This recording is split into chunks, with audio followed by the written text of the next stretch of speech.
ശ്രീകോവിലിൽ നിന്ന് ജയിലിലേക്ക് മാറിയിരിക്കുന്നു തന്ത്രി രാജീവ് കണ്ഠരര്.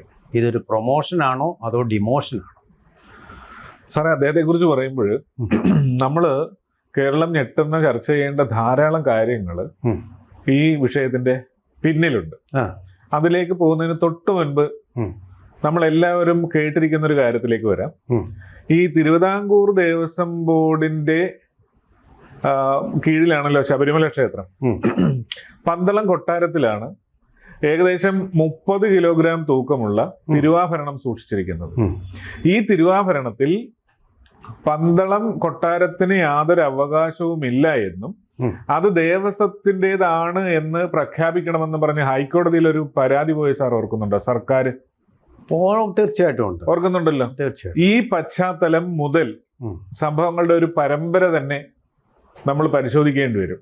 ഉദാഹരണത്തിന് ഈ ഗുരുവായൂർ ക്ഷേത്രം. ഗുരുവായൂർ ക്ഷേത്രത്തില് നിത്യപൂജക്കുള്ള പാത്രങ്ങളുണ്ട്, അതേപോലെ തന്നെ ആഭരണങ്ങളുണ്ട്. അതിൽ നടന്നൊരു സംഭവം ഇങ്ങനെയായിരുന്നു.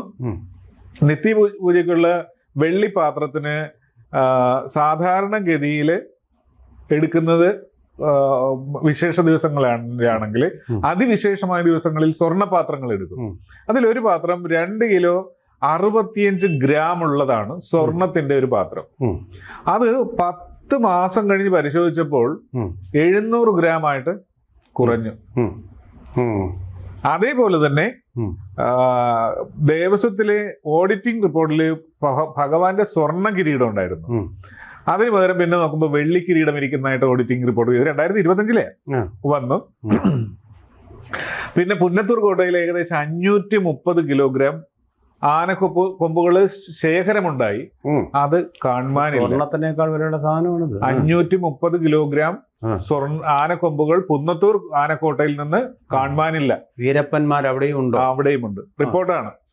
പിന്നെ വരുമാനവും ചെലവും തമ്മിൽ 25 കോടിയുടെ ക്രമക്കേട്. ഇനി ഒരു കാര്യം കൂടെ, 40 ഓഡിറ്റ് റിപ്പോർട്ടാണ്.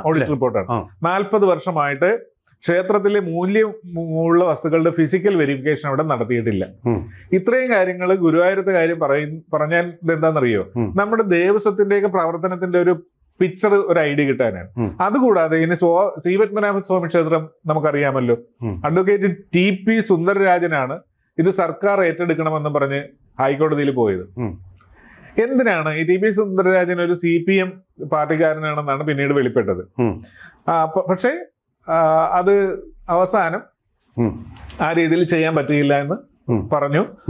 പഴയ അവസ്ഥയിൽ രാജകുടുംബത്തിന്റെ അവകാശമൊക്കെ തള്ളിപ്പറയണമെന്ന് പറഞ്ഞാൽ മാറി. ഏകദേശം 5 ലക്ഷം കോടിയുടെ സ്വത്തുക്കള് ഏറ്റവും കുറഞ്ഞത്, മൂല്യം കണക്കാക്കാൻ പറ്റുകയില്ലെന്ന് പറഞ്ഞാൽ ഏറ്റവും കുറഞ്ഞ മൂല്യത്തിന് അവിടെ ഉണ്ടെന്നാണ് പറയുന്നത്. അപ്പൊ ഇതാണ് ഇതിന്റെ ഒരു ഗ്രാഫ് എന്ന് പറയുന്നത്. ഇതേ ഗ്രാഫിൽ ഉള്ള ഒരു ക്ഷേത്രമാണ് യഥാർത്ഥത്തിൽ ശബരിമല എന്ന് പറയുന്നത്. അതായത് നമ്മൾ കേരളത്തിലെ ക്ഷേത്രങ്ങളെ കുറിച്ച് പറയുമ്പോൾ ആദ്യം വരുന്ന 2 ക്ഷേത്രങ്ങൾ ശബരിമലയും ഗുരുവായൂരുമാണ്. ഈ 2 ക്ഷേത്രങ്ങളിലെ കാര്യത്തെ നോക്കുമ്പോൾ അവിടെ ധാരാളം ക്രമക്കേട് റിപ്പോർട്ട് ചെയ്ത് നമ്മൾ അതിന്റെ പശ്ചാത്തലത്തിൽ ഇപ്പൊ തന്ത്രി അറസ്റ്റിലായ രീതിയിലാണ് നമ്മൾ ചർച്ച ചെയ്യുന്നത്. കേരള സമൂഹത്തില്, കേരളത്തിലെ എല്ലാ സമുദായങ്ങളും അംഗീകരിക്കുന്ന ഒരു ആത്മീയ ആചാര്യൻ എന്ന് പറയുന്നത് ശബരിമല തന്ത്രിയെ പോലെ വേറെ ആരെങ്കിലും ഉണ്ടാകുമോ? പിന്നെ ചേന്നാസ് നമ്പൂതിരിപ്പാടേ ഉള്ളൂ ഗുരുവായൂരിന്റെ തന്ത്രിയായിട്ടുള്ള ആണ്. പക്ഷെ ശബരിമലയ്ക്ക് ഉള്ള അത്രയും പ്രാധാന്യം ആ രീതിയിൽ നോക്കുമ്പോൾ ഗുരുവായൂരിന് വരുന്നുണ്ടോ എന്ന സംശയമാണ്. കാരണം കേരളത്തിന്റെ ഒരു ഐഡന്റിറ്റി ആയിട്ട് ശബരിമലയാണ് കൂടുതലായിട്ട് കാണുന്നത്. വ്രതമെടുത്ത് എല്ലാ വർഷവും പോകുന്ന നാട് എന്നറിയപ്പെടുന്നതാണല്ലോ.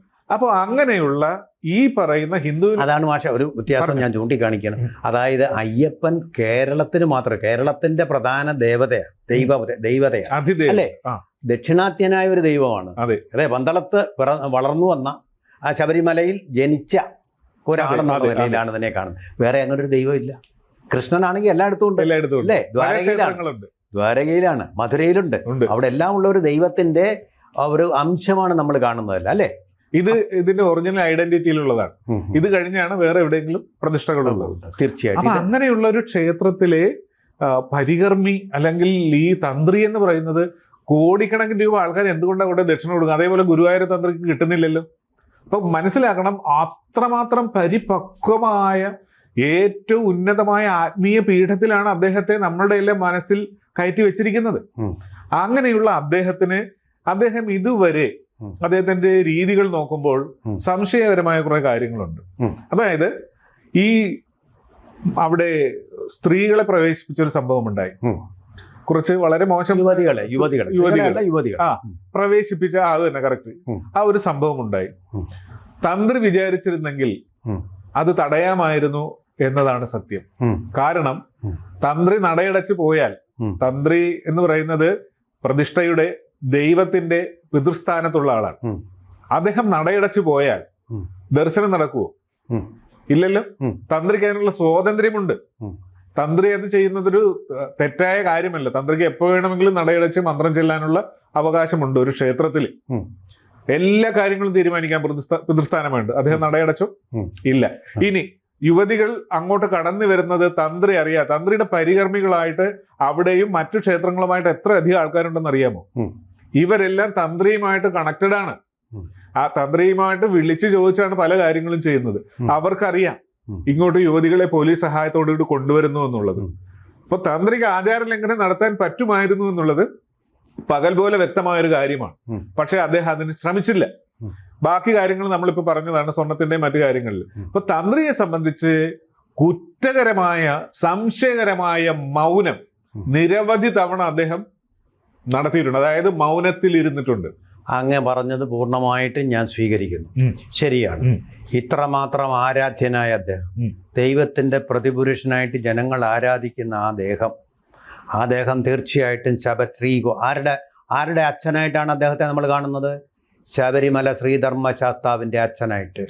അച്ഛന് മകനോടൊരു ഉത്തരവാദിത്വമല്ല, മൈനറായ മകനോടൊരു ഉത്തരവാദിത്വമില്ലേ?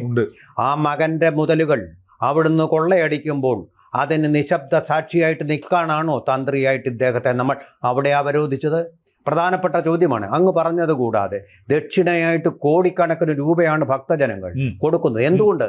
അദ്ദേഹം തന്ത്രി കുടുംബത്തിലെ അംഗമായതുകൊണ്ടല്ല, ശബരിമല ശാസ്താവിൻ്റെ പിതൃസ്ഥാനമുള്ളത് കൊണ്ടാണ്. ആ വിശ്വാസങ്ങളെല്ലാം ലംഘിച്ചില്ലേ? ലക്ഷക്കണക്കിന് മനുഷ്യർ സ്വന്തം ജീവൻ പോലും അർപ്പിക്കാൻ തയ്യാറുള്ള ഒരു വിശ്വാസത്തിൻ്റെ ശ്രീകോവിലിൽ കാണിച്ചത് ആ അയ്യപ്പനോടുള്ള വിശ്വാസ ലംഘനം, ഭക്തരോടുള്ള വിശ്വാസ ലംഘനം. അത് തെറ്റ്, എല്ലാം സമ്മതിക്കുന്നു. തെറ്റ്. മിയ കൾപ്പ മിയ മാക്സിമ കൾപ്പ, എൻ്റെ പിഴ എൻ്റെ പരമാവധി. അതായിരിക്കും അദ്ദേഹം മൗനം ആലപിക്കുന്നത്. ആയിക്കോട്ടെ. പക്ഷേ ഈ തന്ത്രി എന്ന യുവതീ പ്രവേശനം താങ്കൾ സൂചിപ്പിച്ചല്ലോ. യുവതീ പ്രവേശന കാലത്ത് ഞാൻ നടയടച്ചു താക്കോലുമായിട്ട് പോകുന്നു എന്ന് പറഞ്ഞപ്പോൾ മന്ത്രി എന്താ പറഞ്ഞത്? തന്നെ ഞാൻ പിടിച്ച് ജയിലിലിടുമെന്ന്. അപ്പൊ ആർക്കാ കൂടുതൽ ഉത്തരവാദിത്വം? ആർക്കാണ് ഉത്തരവാദിത്വം? സംഭവം അതെ, ഞാൻ പറയുക. ഭാഷ ഉത്തരം പറയൂ.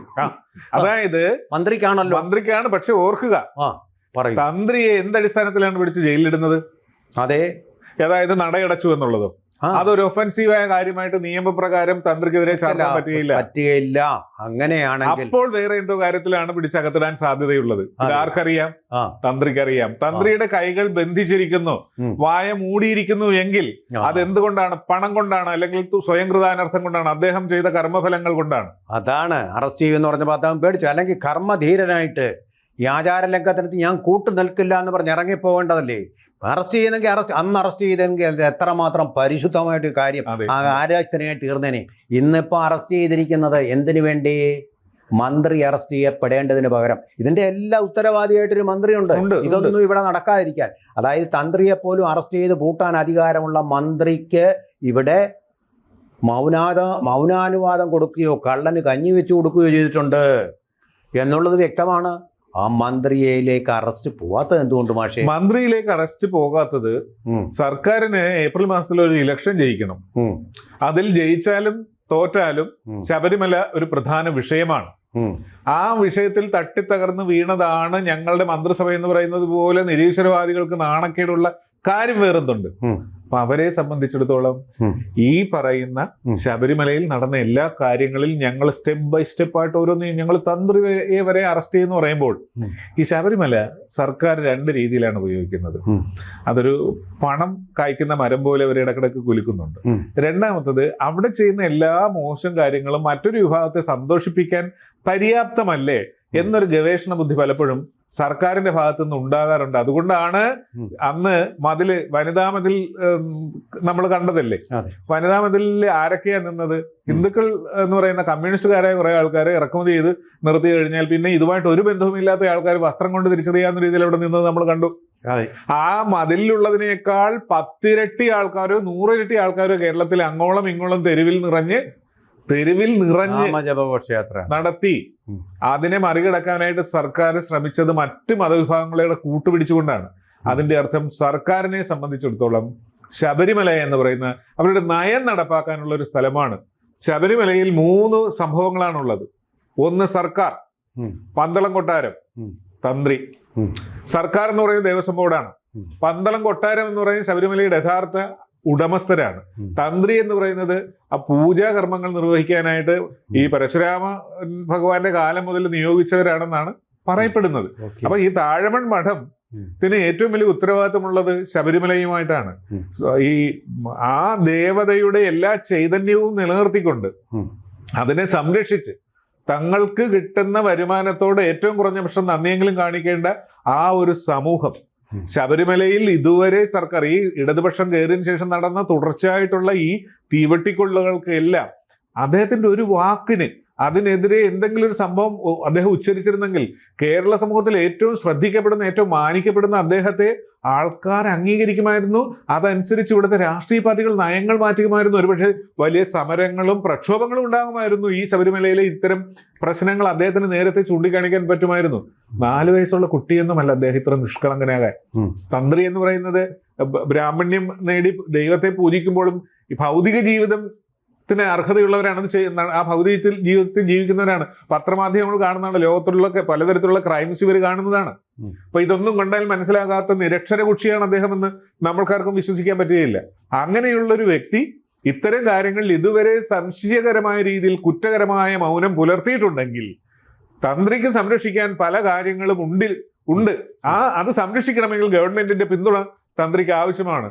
ഗവൺമെന്റിനെ പിണക്കിക്കൊണ്ട് ഞാൻ മുന്നോട്ട് പോയാൽ, എന്നെ ഏൽപ്പിച്ച ദൗത്യവുമായിട്ട് ഞാൻ മുന്നോട്ട് പോയാൽ അത് എൻ്റെ കൈകളിൽ വിലങ്ങു വീഴാൻ കാരണമാകുമെങ്കിൽ അത് ഞാൻ മുന്നോട്ട് പോകുന്നത് കൊണ്ടല്ല, ഞാൻ നടന്നു വന്ന വഴികൾ അത്ര പരിശുദ്ധമല്ല എന്നതുകൊണ്ടല്ല എന്ന് ആരെങ്കിലും സംശയിച്ചാൽ അവരെ കുറ്റം പറയാൻ പറ്റുമോ? തീർച്ചയായിട്ടും.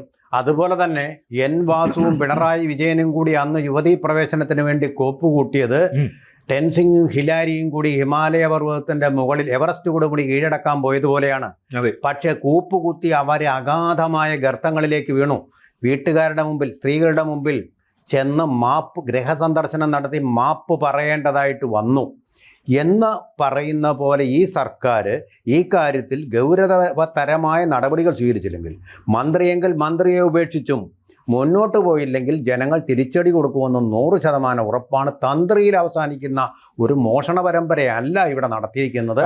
അത് തീർച്ചയായിട്ടും അതിൻ്റെ എവറസ്റ്റിലേക്ക് തന്നെ എത്തണം. ഇപ്പോൾ BJPയുടെ ഒരു വനിതാ നേതാവ് നുസ്രത്ത് ജഹാൻ എന്ന് പറഞ്ഞൊരു ലേഡി പറയുന്നുണ്ട്, അവരുടെ ഇന്നത്തെ പ്രസ്താവനയാണ്, ഇത് ബ്രാഹ്മണ ഹത്യ അല്ല എങ്കിൽ ബ്രാഹ്മണർക്കെതിരെയുള്ള ഒരു വലിയ പകപോക്കലാണ് ഈ ഗവൺമെന്റ് തുടങ്ങിയിരിക്കുന്നതാണ്. പക്ഷേ ഞാൻ അങ്ങനെയല്ല ഇതിനെ കാണുന്നത്. ഗവൺമെന്റിന്റെ രക്ഷിക്കാനുള്ള എല്ലാ മുഖങ്ങളും രക്ഷിച്ചെടുക്കേണ്ടതുണ്ട്. അതുകൊണ്ട് ഇവിടെ വെച്ച് ഇത് അവസാനിപ്പിക്കാൻ ഇദ്ദേഹത്തെ കരുവാക്കാനും കൂടെ ശ്രമിക്കുന്നുണ്ട്. യഥാർത്ഥത്തിൽ ഇതിന്റെ പിന്നിലുള്ള ഇനിയും വെളിച്ചത്ത് വരാത്ത പലരിലേക്കും അന്വേഷണം എത്തണമെങ്കിൽ മുകളിൽ നിന്ന് വേറെ അന്വേഷണ ഏജൻസി ഇവിടെ വരണം. അതുപോലെ തന്നെ സർക്കാർ ഒട്ടും താല്പര്യം കാണിക്കുന്നില്ല. അതുപോലെ ഇനിയിപ്പോ ഈ തന്ത്രിമാരിലും പൂജാരിമാരിലും അതുപോലെ തന്നെ പരികർമ്മികളിലും നമ്മൾക്ക് വിശ്വസിക്കേണ്ട, പണ്ടത്തെ പോലെ 1900 വരെ നിലനിന്നിരുന്നത് പോലെ ആ മലയരയരെ വിളിക്കാൻ വേണ്ടിയുള്ള അയ്യപ്പന്റെ ഒരു സന്ദേശം കൂടി ഇതിലുണ്ട്.